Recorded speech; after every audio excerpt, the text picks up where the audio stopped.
সুপ্রিয় দর্শক, বাংলাদেশ টেলিভিশনের নিয়মিত আয়োজন নিপীড়নের স্মৃতি অনুষ্ঠানে আপনাদের সবাইকে স্বাগত জানাচ্ছি। আপনাদের সঙ্গে আছে আমি সাঈদ খান। কুখ্যাত 111 থেকে 24-এর গণহত্যা, হাসিনার ফ্যাসিবাদী আমলের পরতে পরতে যেই ছাত্রনেতা নিপীড়নের শিকার হয়েছেন তার নাম নুরুল আলম বিপ্লব।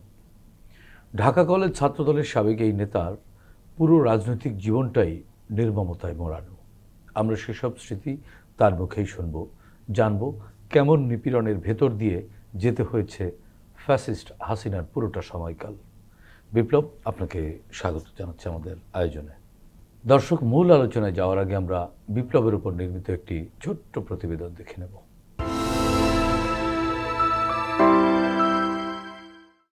মোহাম্মদ নুরুল আলম বিপ্লবের গ্রামের বাড়ি পিরোজপুরের নেসারাবাদ উপজেলার বলদিয়া গ্রামে। বাবার নাম এস.এম. শাহাদাত হোসেন ও মায়ের নাম জাহানারা বেগম। শিক্ষক বাবার নীতি আদর্শকে বুকে লালন করে বিপ্লব ছাত্রজীবন থেকেই ছিলেন প্রতিবাদী স্বভাবের। ছোটবেলা থেকেই ছাত্রদলের সঙ্গে যুক্ত হয়ে পড়েন বিপ্লব। স্থানীয় স্কুল কলেজ থেকে যথাক্রমে এসএসসি ও এইচএসসি পাশের পর ইতিহাস বিভাগে ভর্তি হন ঢাকা কলেজে। তারপর তার রাজনৈতিক কর্মকাণ্ড বেড়ে যায়। কলেজ কেন্দ্রীয় কমিটিতে দফায় দফায় দায়িত্ব পালন শেষে বর্তমানে তিনি স্বেচ্ছাসেবক দল কেন্দ্রীয় সংসদের শিল্প বিষয়ক সম্পাদক হিসেবে দায়িত্ব পালন করছেন। দীর্ঘ রাজনৈতিক ক্যারিয়ারে সফলতার পাশাপাশি তার রয়েছে নিপীড়ন নির্যাতনের লম্বা ইতিহাস, যার মধ্যে 24-এর বৈষম্য বিরোধী আন্দোলন থেকে তুলে নেওয়ার পর তার উপর যে নির্মমতা চালানো হয় তা অতীতের সকল রেকর্ড ভেঙে দেয়। সেখান থেকে বেঁচে ফিরে আসাটা তাই তার কাছে জীবনের সবচেয়ে বড় প্রাপ্তি বলে মনে করেন এই সাহসী রাজনীতি।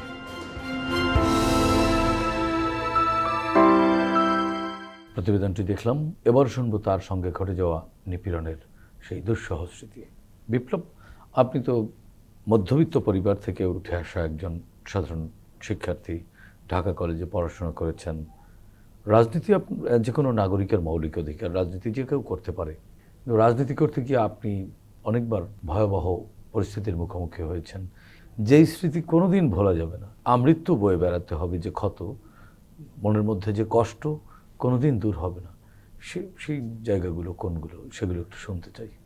2024 সালের অগাস্টের যে দিনগুলো আমাদের ছিল, আসলে প্রতিটা দিনেই, প্রতিটা মুহূর্তই, যেমন আমি বাসায় যখন ঢুকতাম যে আজ এই রাস্তা থেকে, তো কাল ওই রাস্তা থেকে, তো পরের দিন ওই রাস্তা থেকে, রিক্সায় চড়তে পারতাম না, কারণ রিক্সাগুলা এতটাই পুলিশের চেকের শিকার হইতো যে রিক্সা উঠলেই মোবাইল চেক। তো এই ধরনের ইয়ের মধ্যে থেকে হেঁটে, যেমন আমার মনে আছে যে আমি সবুজবাগ থেকে মাতুয়াইল পর্যন্ত হেঁটে গিয়েছি। হেঁটে গিয়ে কর্মসূচি সফল করার জন্য ওইখানে কর্মসূচি সফল করছি। এরপরে প্রতিটা দিনেই দেখা যায় যে গ্রেপ্তার আতঙ্কে ভুগতে হতো। আমার ছোট ছোট দুটো বাচ্চা আছে, বাচ্চাদের দেখে বের হতাম, হয়তো চিন্তা করতাম যে আজকে হয়তো আমি আর নাও ফিরতে পারি, কারণ প্রতিটা মুহূর্তই শেখ হাসিনার লেলিয়ে দেওয়া যেই পুলিশ বাহিনী, ওরা সবসময় আমাদের খুঁজত। হরতালের প্রোগ্রামগুলায়, অবরোধের প্রোগ্রামগুলায়। আপনি বলছিলেন জুলাইয়ের 5 আগস্ট সকালবেলা আপনাকে ডিবি তুলে নিয়ে গিয়েছিল। হ্যাঁ, সকালবেলা বাসা থেকে বের হয়েছি। কোথায় যাওয়ার উদ্দেশ্যে? শাহবাগের উদ্দেশ্যে। মানে আন্দোলন করতে? জি, আন্দোলনের উদ্দেশ্যে। শাহবাগের চতুর্দিকটাই পুলিশ কলাপস করে রাখছিল। তো আমি বাসাবো থেকে কাকরাইলের দিকে যাচ্ছিলাম। বিভিন্ন রাস্তা, প্রতিটা রাস্তায় চেকপোস্ট ছিল। তো কখনো এই রাস্তা পুলিশ দেখে আবার পিছু, অন্য রাস্তা ঘুরে, সর্বশেষ আমি যখন বিচারপতি ভবনের সামনে গেছি, ওইখান থেকে ঘুরে বেইলি রোডের দিকে যাচ্ছিলাম। ঠিক ডিএমপি হেডকোয়ার্টারের সামনেই আমাকে থামানো হলো। এসি জাভেদ নামে একজন পুলিশ কর্মকর্তা ছিল। তো উনি থামানোর পরে আমার মোবাইলটা নিয়ে নিছে। নেওয়ার পরে আবার মোবাইল চেক করলো। চেক করার পরে আমার কিছু ডকুমেন্ট ইনস্ট্যান্ট পাইলো। পাওয়ার পরে আমাকে পুলিশ হেডকোয়ার্টারের যেটা গার্ড রুম আছে, ওই গার্ড রুমের ওখানে নিল। নেওয়ার পরে কোনো কথা বলা নাই, কোনো জিজ্ঞেস করা নাই, মোবাইলটা দেখার পরে কিছু ডকুমেন্টস পাওয়ার পরে ওরা তো নিশ্চিত যে আমি এই আন্দোলনের একজন কর্মী অথবা রাজনৈতিক কর্মী। তো ওরা আমাকে নির্মম প্রহার করলো কি দিয়া? লাঠি। কয়জন মিলে? 4-5 জন হবে, 3টা কনস্টেবল আর ফর্সা একটা অফিসার ছিল। ওটাকে আমার দেখে মনে হয় না যে উনি বাংলাদেশি কোনো পুলিশ অফিসার।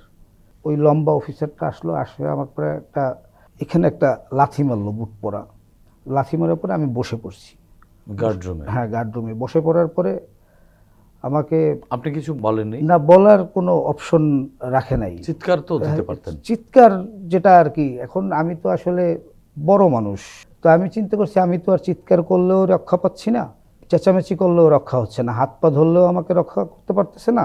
আমি এই জন্য ওটা সহ্য করেই নিয়েছি।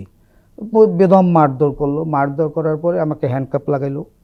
হ্যান্ডকাপ লাগানোর পরে পিছ মোড়া করে এরপরে নিয়ে গেল ওই যে ডিএমপির হেডকোয়ার্টারের নিচে একটা আন্ডারগ্রাউন্ড আছে।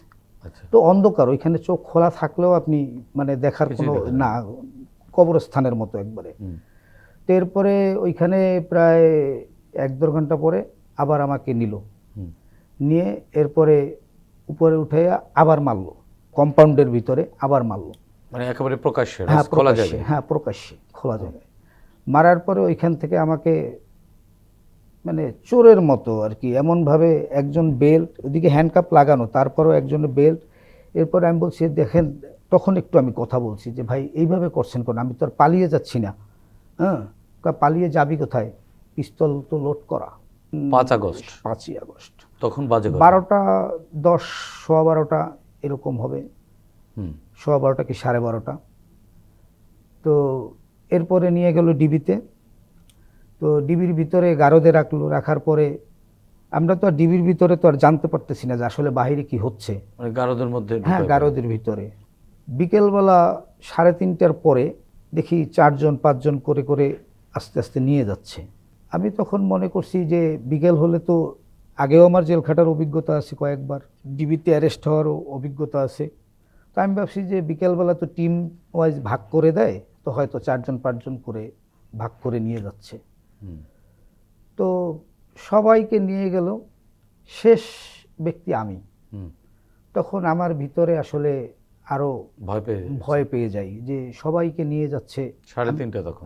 3:30টার পরে, তখন 3:30 থেকে শুরু করছে আর কি নিয়ে যাওয়া। তারপরে আমি তখন 5টারও বেশি। মানে এদিকে শেখ হাসিনা পালিয়ে গেছে, এইটা আমরা তো আর ভিতরে জানি না কিছু। আর যে বের হয়ে যাচ্ছে তার সাথে তো আমার কথা বলার কোনো অপশন নাই, আমি গারদের ভিতরে। তো যখন আমি একা হয়ে পড়ি তখন আমার খুব ভয় পেয়ে যাই যে আমার 2টো বাচ্চা আছে, ছোট ছোট, একটা 7 বছর আর একটা 8 বছর। আমার ওয়াইফ এখানে একা। তো ইভেন মানে ও তখন কি ভয় পেয়ে কেঁদেছিলেন? হ্যাঁ, তখন আমি ভয়ে মানে কান্না শুরু করি আর কি, যেটা প্রকাশ করতে পারতেছি না। মানে 5:30 বাজে? হ্যাঁ, 5:30 বাজে। না, কোনো পুলিশ নেই ডিবির, মানে না, তারা সবাই সামনে অন্য কাজে ব্যস্ত। আচ্ছা। তো এরপরে আমি মানে নিজের ভিতরে আর কি কান্নাটা এমনভাবে আসতেছিল যে আমার 2টো বাচ্চা দুটোর কি হবে। আমি তখন বাসায় 1000 টাকাও রেখে আসি নাই যে ওরা পরের দিন কি খাবে, কি করবে, এই চিন্তায় আমি মানে অস্থির হয়ে যাই। তো এরপরে মানুষ তো আসলে শেষ সময়ে বাঁচার জন্য যে শেষ চেষ্টাটা করে। তা আমি, আমার এলাকার এক পুলিশ অফিসার ছিল একসময়, উনি শাহালি থানার ওসি ছিল, ওসি সেলিম ভাই। তো উনি ওই সময় বোধহয় ডিবিতে কর্মরত ছিল আর কি।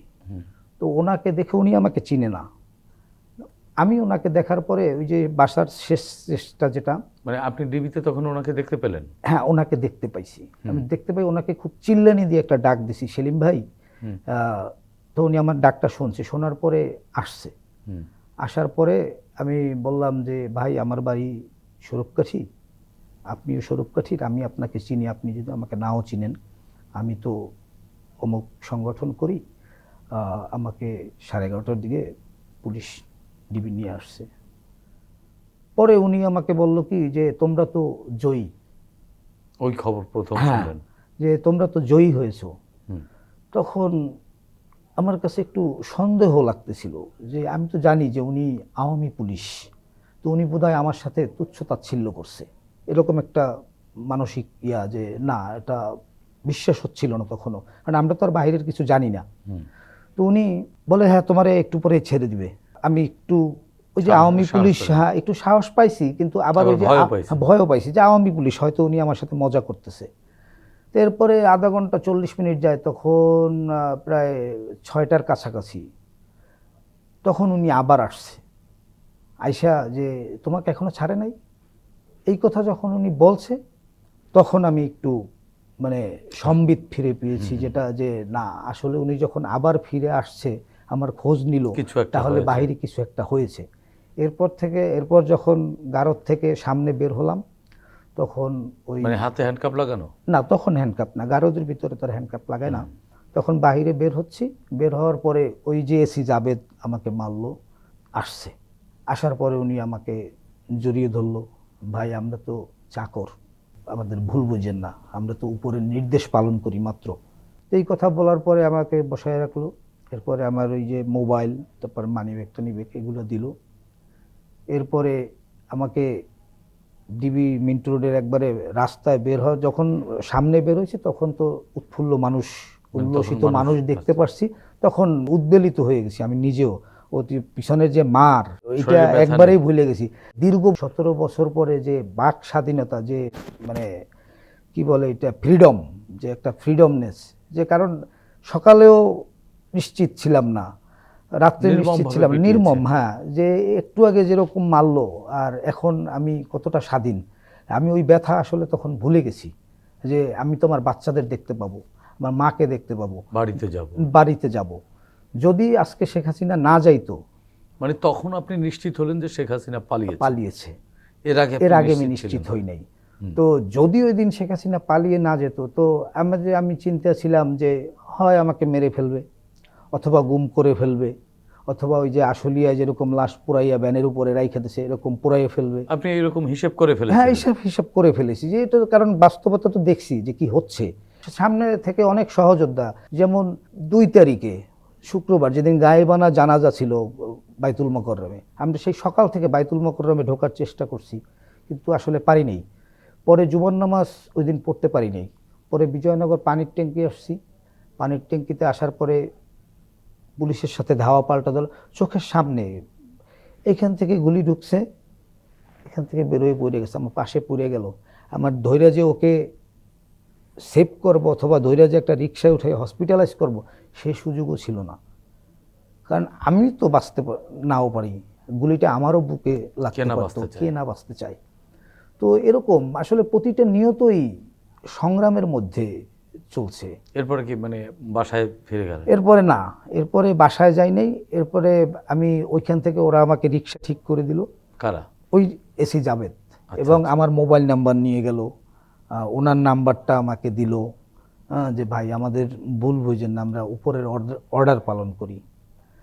তো এরপর ওইখান থেকে আমি নয়াপল্টন আসছি বিএনপির পার্টি অফিসে। এদিকে আমার প্রেসিডেন্ট সেক্রেটারি তো চিন্তিত, যে এখনো মানে তারা আবার খোঁজ নিচ্ছে যে ওকে ছাড়ছে কিনা। তারা কি সবাই খবর পেয়ে গেছে? হ্যাঁ, খবর পাইছে। আচ্ছা আচ্ছা। খবর পাওয়ার পরে আমি তো পার্টি অফিসে যাওয়ার পরে তারাও বেশ উচ্ছ্বসিত, এবং সবাই স্বস্তির নিঃশ্বাস ফেলছে, যে না তখন শরীরে তো মানে একেবারে, হ্যাঁ তখন মনে করেন, হ্যাঁ নোংরা জামা কাপড়, তো ওই যে ফ্লোরে যেখানে ফালাইয়া রাখছে ওইটা নোংরা, মশার কামড়, তারপরে আপনার পা তো হাঁটাটা খুব কষ্টকর ছিল, হ্যাঁ ফুলেছিল। এরপরে ওই যে দীর্ঘদিনের যে ফেসিবাদ মুক্ত যে বাতাস, ওই বাতাসের গন্ধ, ওই যে আবহ, ওই আবহতে আসলে ওই ব্যথা চলে গিয়েছিল, কিছুই না। কারণ এরপরে কি ডাক্তার দেখাইছিলেন? এরপরে হ্যাঁ ডাক্তার দেখাইছি। এছাড়া আরও তো অনেক বাস্তবতার মধ্য দিয়ে, নানান ধরনের অভিজ্ঞতার মধ্য দিয়ে আপনাদেরকে যেতে হয়েছে, আপনি নিজেও গেছেন। এছাড়া আর কোন স্মৃতি আছে যেটা কোনোদিন ভুলতে পারবেন না, জীবন থেকে বাদ দিতে পারবেন না? 2023 29 অক্টোবর আমাদের প্রথম স্পট ছিল আপনার রায়েরবাগ, ঢাকা অবরোধ। হ্যাঁ ঢাকা অবরোধ, ঢাকার প্রবেশপথ অবরোধে রায়েরবাগে আমাদের ছিল স্পট নির্ধারিত, যে ওইখানে আমরা অবরোধ করব। তো আমরা সবাই নির্দিষ্ট টাইমেই বের হয়েছি।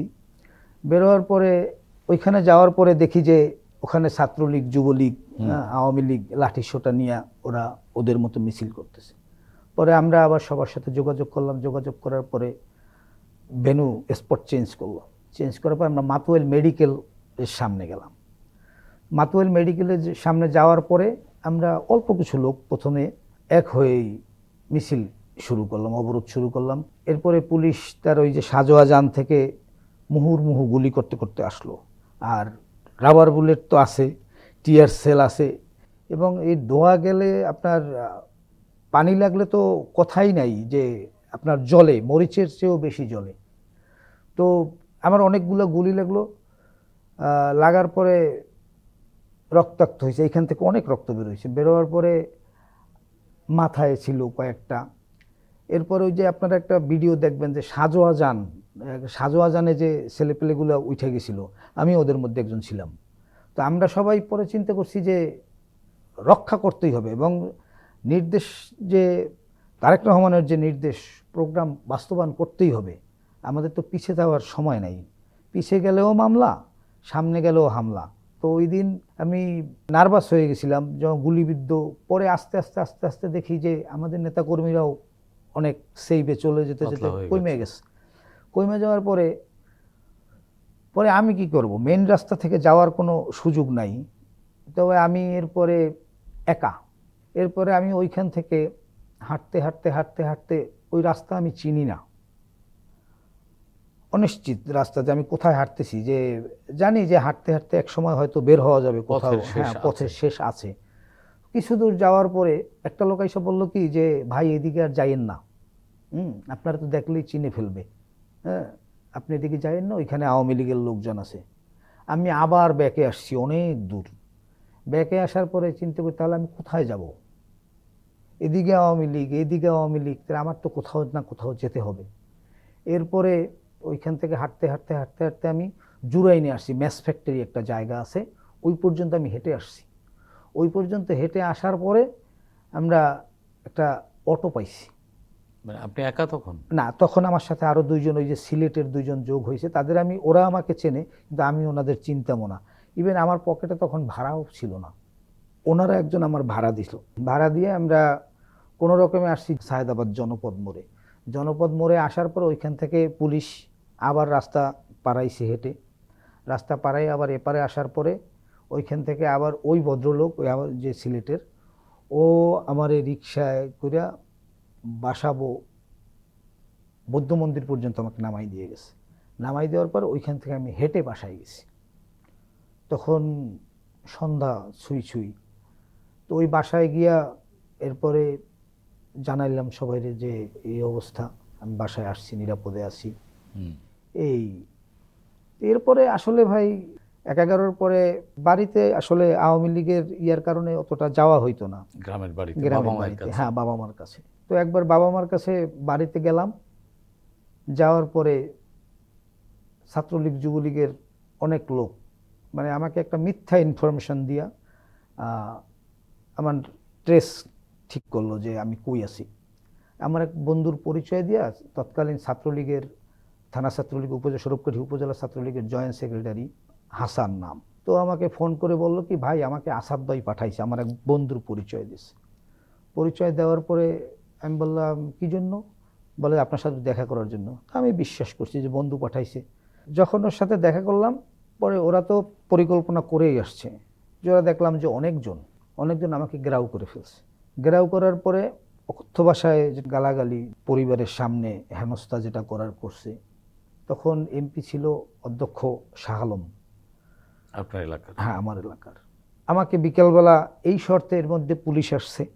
পুলিশ আসার পরে শাহ আলম স্যারকে ফোন দিয়েছে। শাহ আলম স্যারকে ফোন দেওয়ার পরে ঠিক আছে ওকে আমার বাসায় নিয়ে আসো। তো পরে আব্বা সহ আমরা দুই ভাই শাহ আলম স্যারের বাসায় গেছি। তো শাহ আলম স্যারের বাসায় যাওয়ার পরে যেটা হচ্ছে, অতর্কিতভাবে আমাদের দুই ভাইয়ের উপরে 40-50 জন লোক মুহুর্মুহু হামলা, এমপি মহোদয়ের সামনেই। ওই দিন প্রচুর মারছে, এবং মারার পরে যেটা সবচেয়ে বেশি খারাপ লাগছে যে শাহ আলম স্যারের পায়ে হাত দিয়ে আমার স্বীকারোক্তি দেওয়া লাগছে যে আমি বিএনপির রাজনীতি করব না। এই যাত্রায় রক্ষা করার জন্য, নিজেকে রক্ষা পাওয়ার জন্য, পরিবারকে রক্ষা পাওয়ার জন্য, যে একটা ছোট ভাই আছে, মা বাবা আছে, তাদের উপরে যাতে কোনো প্রকার নির্যাতন নিপীড়ন না হয়। নির্যাতন না হয়, এ কারণে আমি শাহ আলম স্যারের পায়ে হাত দিয়ে একদম বলছি, ঠিক আছে স্যার, রাজনীতি করব না। এরপরে ওখান থেকে ওই যাত্রায় মুক্তি পাই, কিন্তু ঢাকায় এসে তো আবার স্বভাবতই সেই রাজপথেই একটা নেশার মতো নেশার মতো। আসলে মানে ভাই আসলে পিছনে যাওয়ার কোনো বাড়িতে না, থাকতে পারেননি, না, রাজপথ আপনাকে হ্যাঁ, টেনে বের রাজপথেই করে আমাকে নিয়ে টেনে আসছে। নিয়ে আসছে। বিপ্লব আসলে দীর্ঘ আন্দোলন সংগ্রাম, আপনাদের মতো যারা আন্দোলনকারী, আন্দোলন মানে রাজনৈতিক কর্মী, তাদের আন্দোলন সংগ্রামের ফলে শেখ হাসিনা পালিয়েছে, ফ্যাসিজমের পতন ঘটেছে। আপনি বলছিলেন যে 5 আগস্ট যখন আপনি ডিবির কার্যালয় থেকে বেরোলেন, তখন এক ধরনের ভালো লাগছিল, ওই বাতাস আপনার শরীরের সকল ব্যথা দূর করে দিয়েছিল। এক্স্যাক্টলি 1.5 বছরের মাথায় দাঁড়িয়ে মনের ব্যথাকে দূর করতে পেরেছেন? গণতন্ত্র, যেই স্বপ্ন, যেই ব্যথা নিয়ে বেরোয়ছিলেন সেই বন্দিশালা থেকে, সেই ব্যথা কি পুরোটা দূর হয়েছে? না, এখনো দূর হয় নাই। কারণটা কি? পরিবর্তনটা যেমন আমাদের ছিল যে আমাদের নেতা তারেক রহমানের আমাদের উপরে একটা ছিল যে বিএনপি আজন্ম ভোটের লড়াই, ভোট ও ভাতের জন্য, যে মোটা কাপড় মোটা ভাত, শহীদ জিয়ার মতবাদ, এই মতবাদটা আসলে আমাদের ভিতরে, আমরা যারা ছাত্রদল করছি, ছাত্রদল থেকে এখন অন্যান্য অঙ্গ সংগঠন করছি, আমাদের ভিতরে একটা বদ্ধমূল। তো ওই যে আমি তো গর্বিত যে আমার নেতা জিয়াউর রহমান, আওয়ামী লীগের ভাষায়, যে তার একটা ভাঙ্গা সুটকেস আর একটা ছেঁড়া গেঞ্জি, আমি গর্বিত যে আমি সেই নেতার কর্মী। রাজনৈতিক যে গুণগত মানের পরিবর্তন, সেই পরিবর্তনটা না, সেই এসেছে? পরিবর্তনটা আসেনি। এটাই সবচেয়ে কষ্ট। 5 তারিখের পরে আপনি দেখবেন যারা 5 তারিখের আন্দোলনের সাথে কোনোভাবেই জড়িত না, তারা নিজেদের অতি বিপ্লবী সাজানোর চেষ্টা করছে, তারা বিভিন্নভাবে সুবিধা নিচ্ছে, ফায়দা লোটার চেষ্টা করছে, জুলাইকে বিক্রি করছে। আর এই জুলাইকে বিক্রি করার ফলেই কিন্তু জুলাই আজকে প্রশ্নবিদ্ধ, যেটা আপনাদের মতো নির্যাতিত নিপীড়িতদের কষ্ট হ্যাঁ, দেয়। আসলেই আমরা আমাদের কাঙ্ক্ষিত লক্ষ্যে পৌঁছাতে পারিনি। জুলাইটা এখনো বিপ্লব, আপনাদের মতো মানুষদের নিপীড়ন নির্যাতনের মধ্য দিয়ে যে অভ্যুত্থান সাধিত হয়েছে, যে পরিবর্তন বাংলাদেশে এসেছে, সে পরিবর্তন নিশ্চয়ই বাংলাদেশের গণতন্ত্র, বাংলাদেশকে একটা পরিণতির জায়গায় নিয়ে যাবে, একটা উন্নতির জায়গায় নিয়ে যাবে। পরিবর্তন নিশ্চয়ই আসবে, হয়তো ওভার দ্য নাইট হবে না, একটু সময় নিলেও নিশ্চয়ই পরিবর্তন আসবে। এবং আমরা সবাই মিলে সবার আগে এই বাংলাদেশটাকেই প্রাধান্য দিয়ে বাংলাদেশকে এগিয়ে নিয়ে যাব। আপনাকে ধন্যবাদ বিপ্লব। প্রিয় দর্শক, শেখ হাসিনা সময়ের স্রোতে হারিয়ে যাওয়া এক ঘৃণিত স্বৈরাচারের নাম, যিনি নিজের ক্ষমতাকে দীর্ঘস্থায়ী করতে বিরোধী রাজনৈতিক কর্মীদের উপরে চালিয়েছিলেন নিপীড়ন। তার এই নিপীড়ন পৃথিবীর বহু স্বৈরাচারের রক্ত নদীকে করেছে ম্লান, গড়েছে নির্মমতার নতুন রেকর্ড। নুরুল আলম বিপ্লব আসলেই একজন অদম্য বিপ্লবী, যেন কাজের মধ্যেই লুকিয়ে রয়েছে তার নামকরণের সার্থকতা। নিপীড়ন, নির্যাতন আর জেল জুলুমের পরও তিনি থেমে থাকেননি, লড়েছেন হাসিনার ফ্যাসিবাদী শাসনের বিরুদ্ধে। আমরা চাই এদেশে যুগে যুগে এমন বিপ্লবীদেরই জন্ম হোক, যারা সত্য ন্যায়ের জন্য লড়ে যাবেন আজীবন। দর্শক, এই অনুষ্ঠানে আপনিও যোগ দিতে পারেন। আমাদের ইমেল nipironersmriti.btv@gmail.com পাঠাতে পারেন আপনার সঙ্গে ঘটে যাওয়া যে কোনো নিপীড়নের ঘটনা। আগামীতে বাংলাদেশ টেলিভিশনের মাধ্যমে আমরা সেগুলো তুলে ধরব। সে পর্যন্ত সবাই ভালো থাকুন, সুস্থ থাকুন, বাংলাদেশ টেলিভিশনের সঙ্গেই থাকুন।